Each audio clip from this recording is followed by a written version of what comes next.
Hapa namuona ndugu yangu Mwanaidi ambaye ni naibu waziri wa maendeleo ya jamii, jinsia, wanawake na makundi maalum. Tambua uwepo pia wa Mheshimiwa Balozi Dr. Moses Kusiluka, katibu mkuu kiongozi, lakini pia makatibu wakuu wote mliopo nasi hapa, Mheshimiwa Albert Chalamila, mkuu wa mkoa wa Dar es Salaam,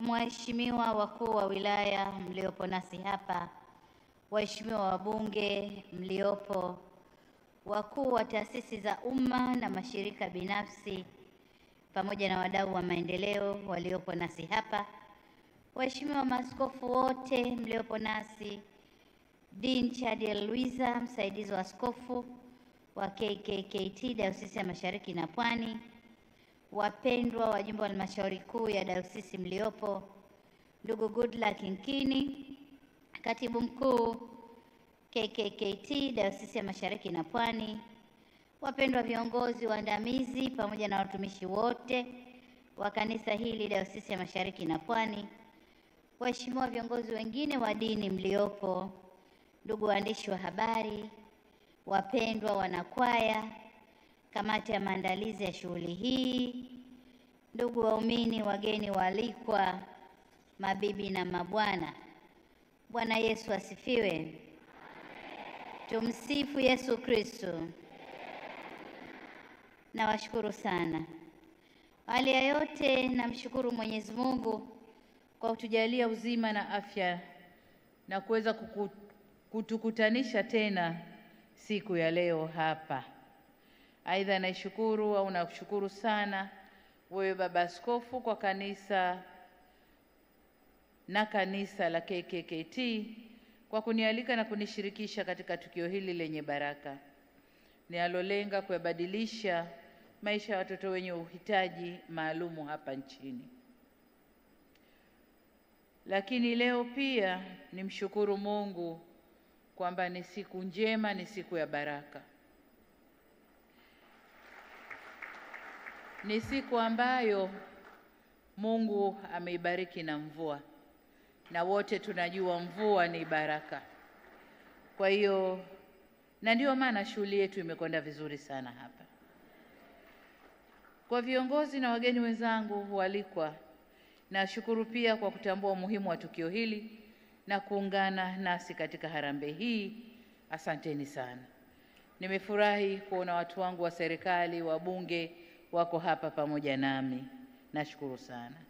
Kwa namna kipekee nishukuru vikundi vya kwaya kwa ujumbe mahsusi wa shughuli yetu ya leo. Lakini washukuru walimu pia wa kile kituo kuwafundisha watoto wale na wakaweza kuimba bila kukosea. Na washukuru na kuwapongeza sana.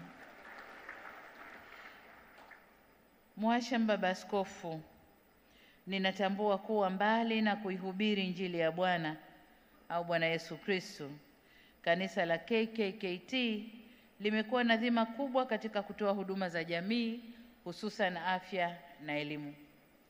Na katika hili kanisa limechangia sana kwenye jitihada za serikali za kuboresha maisha ya watu wetu. Shughuli ya leo ni kielelezo kingine muhimu cha nafasi ya kanisa katika kuyagusa maisha ya watoto wenye mahitaji maalum. Kwa kweli hili ni jambo lenye baraka kubwa, na hii ndiyo maana ya pendo la Kristo.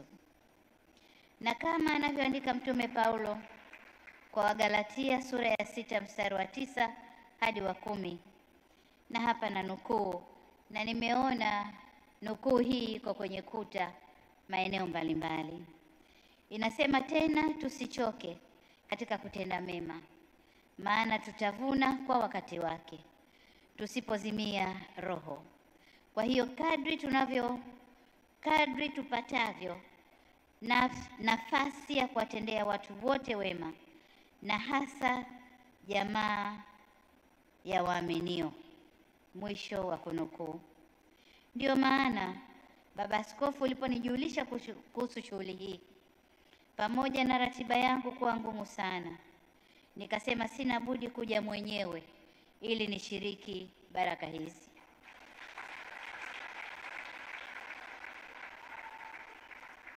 Shughuli hii ya ujenzi wa kituo cha diakonia inatutambulisha au inatukumbusha kwamba watoto wenye ulemavu au mahitaji maalum ni sehemu muhimu ya jamii na kanisa, na kwamba hatuna budi kushirikiana ili kuhakikisha ustawi wao pamoja na changamoto walizonazo. Hivyo niwapongeze sana kamati ya maandalizi kwa kazi nzuri iliyofanyika hadi sasa.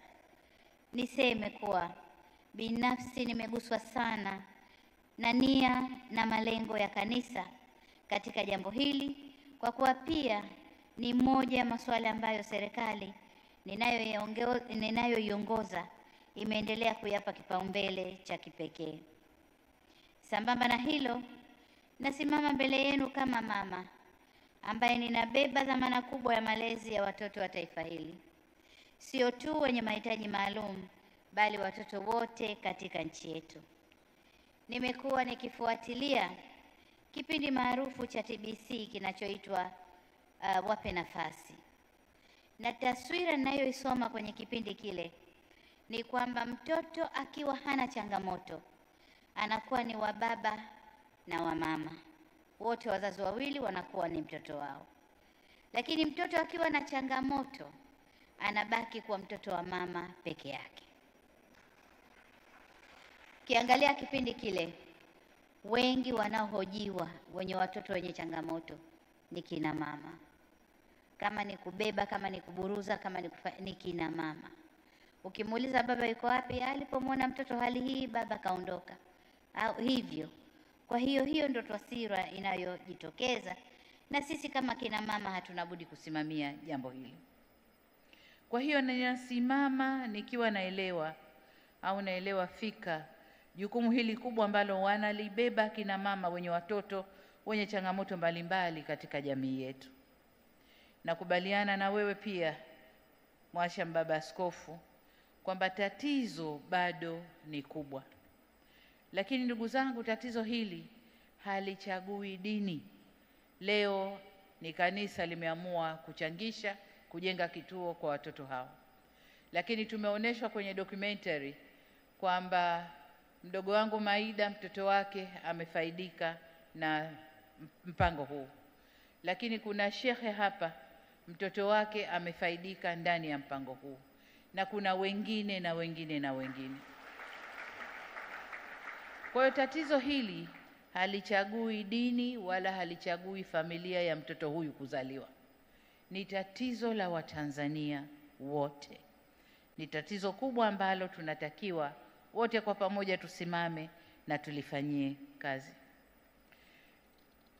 Na bahati mbaya ni kwamba katika miaka ya hivi karibuni duniani kote kuna ongezeko kubwa la watoto wenye ulemavu wa akili, na hususan wenye akili mtindio kama cerebral palsy, lakini usonji, wenye autism, wenye Down syndrome na mengineyo.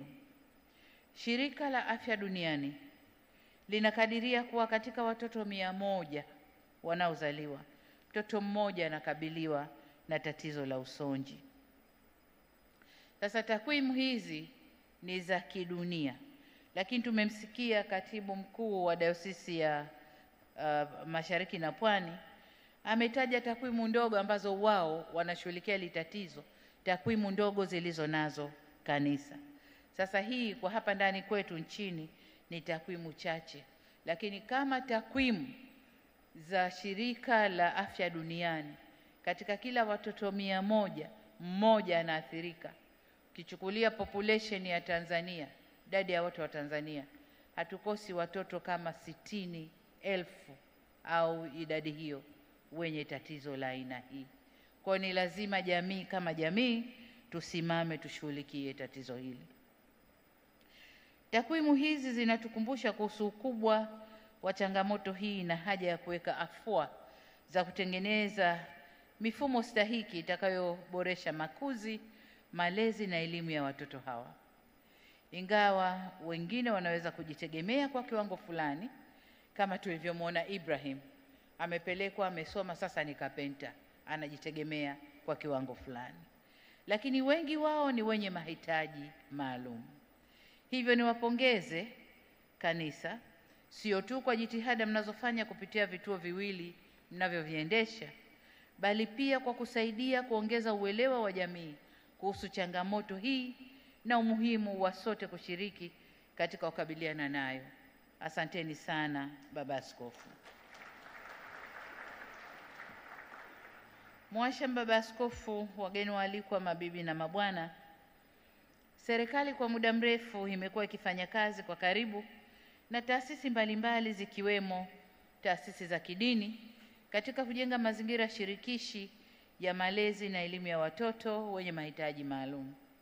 Kufikia mwaka 2024, watoto wapatao 1416 wamesajiliwa katika shule 18 hapa nchini. Vile vile tumeendeleza na kupanua mafunzo ya ualimu kwa ajili ya watoto wenye mahitaji maalum kwa ngazi za stashahada na shahada. Aidha, serikali imeweka utaratibu wa kuhakikisha uwepo wa wataalamu wa kutosha kwa ajili ya viungo physiotherapists, lakini pia wataalamu wa kutosha kwa ajili ya tiba kwa vitendo occupational therapist, na wale wa lugha wa kusaidia matamshi au speech therapist, pamoja na watoa tiba ya afya ya kisaikolojia na wengineo wanaohudumia watoto wa aina hii. Tunafanya hivi kwa sababu watoto wenye mahitaji maalum, hususan wale walioathirika na usonji, hukutana na vikwazo vingi vikiwemo vya mawasiliano, kutoweza kuongea, kutokukubaliwa mashuleni na kwenye jamii, kutengwa na watoto wenzao na kushindwa kuchanganyika, kufichwa majumbani kutokana na imani potofu kwenye jamii juu ya usonji na kadhalika. Hizi ni baadhi tu ya hatua zinazochukuliwa na serikali kuhakikisha watoto wenye mahitaji maalum wanapata malezi majumbani kwao, lakini pia wanapata elimu stahiki kwa kuimarisha huduma za kiafya za kielimu. Katika kujenga uelewa kwa jamii yetu na kulinda haki za watu wenye usonji, nchi yetu inaadhimisha siku ya usonji duniani iliyotangazwa na Umoja wa Mataifa kila ifikapo tarehe 2 Aprili ya kila mwaka. Mwashamu Baba Askofu, nimependa sana mstari uliousoma unaosema amen, amen, nawaambia kadri mlivyowatendea mmojawapo wa hao ndugu zangu walio wadogo, mlinitendea mimi. Na hili nalo naliona katika kuta kila ninapotupa macho, lakini hata wakuu wa majimbo walipokuja kutoa mchango wao, hii ndiyo quotation ambayo waliisoma, au ndio neno ambalo walilisoma.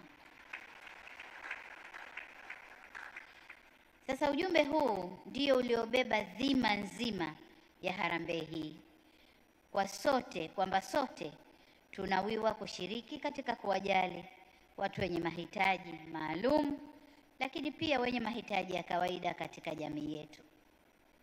Kwa kazi hii muhimu mlioianzisha, mmeonyesha kutekeleza mafunzo ya maisha na matendo ya miujiza ya Yesu Kristo. Hamjaishia tu kuwaonesha huruma na kuwahudumia kiimani, bali kama Yesu Kristo alivyowasaidia na kujibu mahitaji ya waliokuwa wagonjwa, na nyinyi pia mmesimama kuwatetea na kuwawezesha wenye mahitaji maalum waishi maisha bora. Mmetukumbusha kuwa kuwalisha wenye njaa, kunywesha wenye kiu na kuwakarimu wageni, kuvika wasio na nguo na kutembelea wagonjwa ni jukumu letu sote. Sasa, mbali ya haya niliyoyataja, lakini nilikuwa namsikiliza katibu mkuu wa dayosisi hii, ametaja mambo kadhaa ambayo kanisa hili linafanya katika sehemu mbalimbali chini kwetu Tanzania. Sasa ndugu zangu, huu ndio utumishi wa dini. Huu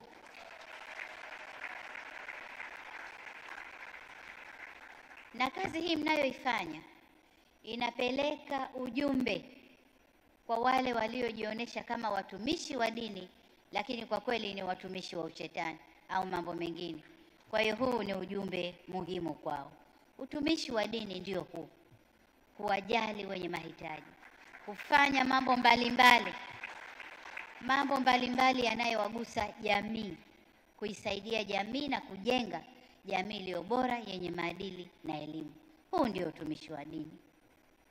Hivyo napenda kuwashukuru na kuwapongeza kwa jitihada za uchangishaji ambazo tayari zimewawezesha kukusanya kiasi fulani cha pesa. Si haba, Baba Askofu, kwa sababu umetuambia hapa kabla kuingia kwenye ukumbi tayari kulikuwa kuna bilioni 3.5 ziko benki zishakusanya, lakini wakuu wa majimbo hapa wametugaia bilioni 2.7, 5.7. Harambee iliyopita hapa waliosimama imeleta kama bilioni 1, alikuwa anapiga mahesabu, bilioni 1 na mamia kidogo. Kwa hiyo ni bilioni 6, na hapo bado karatasi zilizopita kule hazijasomwa, na tukisoma zile karatasi tayari zimetusogeza. Lakini hizi ni kwa ajili ya kusimamisha jengo tu. Baada ya kusimamisha jengo, kuna huduma, kuna mahitaji mengine ili kufanya kituo hiki kiweze kufanya kazi. Kwa hiyo kama alivyosema Baba Askofu, bado kazi ni kubwa na bado michango inahitajika. Sasa kwa upande wetu serikali, tutashirikiana na kanisa katika kukamilisha mradi huu kwa kuwa nanyi bega kwa bega katika ujenzi na uendeshaji wa kituo hiki.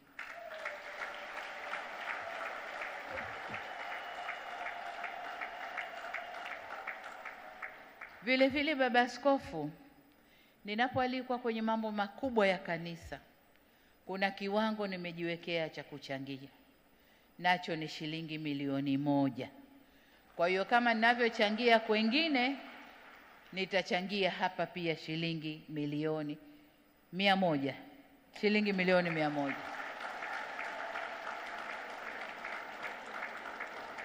Nilisema milioni 1, ukumbi wote umezizima huko.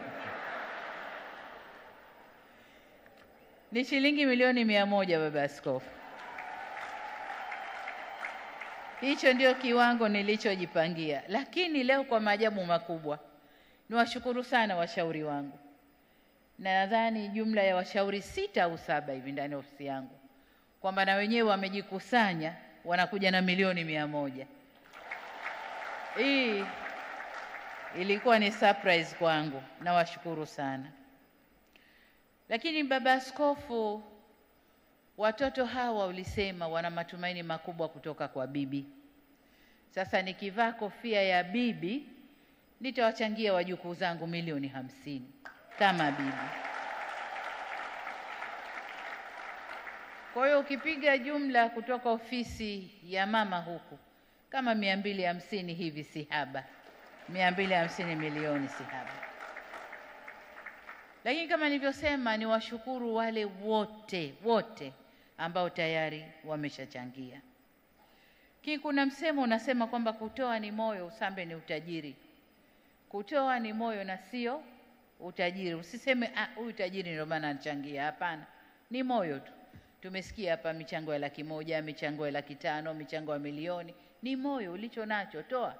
Uwe na wewe ni sehemu ya sadaka hii.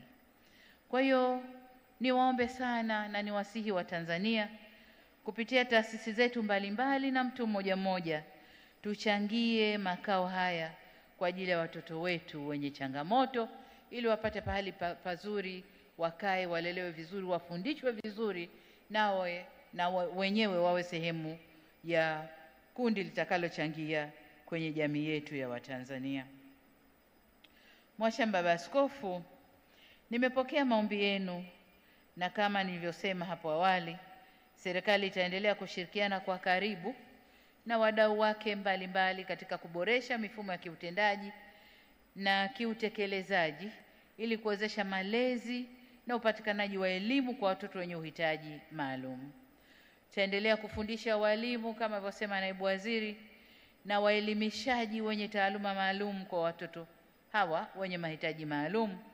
Lakini pia tutaendelea kuimarisha vitendea kazi na miundombinu mingine ili kuhakikisha kwamba watoto hawa wanapata elimu na usaidizi unaostahiki. na ndio maana nilisema tutakuwa nanyi bega kwa bega kuhakikisha kituo hiki cha mfano kinakuwa maalum cha mfano wake.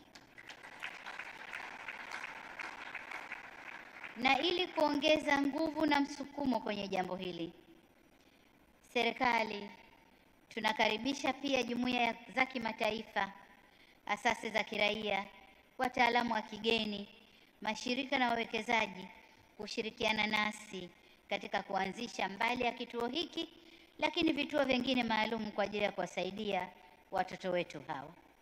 Kupitia ushirikiano huu, tunaweza kuziba kwa haraka zaidi mapengo yaliyopo katika rasilimali na utaalamu na kuleta matumaini kwa watoto wetu. Kama ulivyoomba, Mungu akipenda na ratiba ikiniruhusu, basi tutakapokamilisha kituo hiki nitakuwa nanyi tena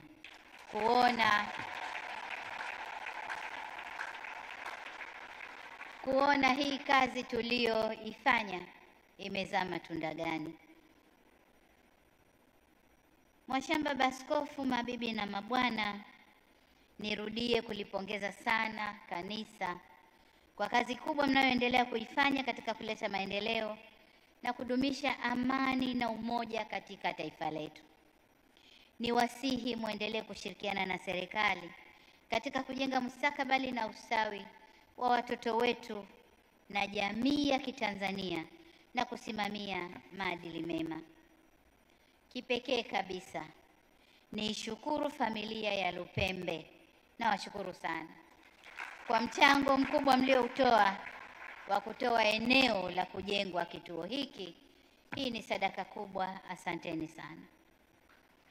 Shukrani za dhati kwa kanisa kwa kuwa mmeahidi kuendelea kuliombea taifa, hasa mwaka huu wa uchaguzi. Niwaombe tuendelee kuihubiri na kuiomba amani kwa ajili ya nchi yetu. Na kwa haya machache, Mheshimiwa Baba Askofu, kwa niaba ya serikali ya Jamhuri ya Muungano wa Tanzania, ninawapongeza tena kanisa la KKKT kwa jambo hili kubwa mlilolifanya. Asanteni sana, na kama nilivyosema, serikali itawaunga mkono hadi tuone limetimia. Asanteni sana kwa kunisikiliza. Jamhuri ya Muungano wa Tanzania, nawashukuru sana. Asante, makofi mengi kwa Mheshimiwa Rais wa Jamhuri ya Muungano wa Tanzania. Haya, asante Mheshimiwa Rais. Kwa heshima na taadhima, naomba tukae kama tulivyoanza kwa sala, na sasa kwa heshima na taadhima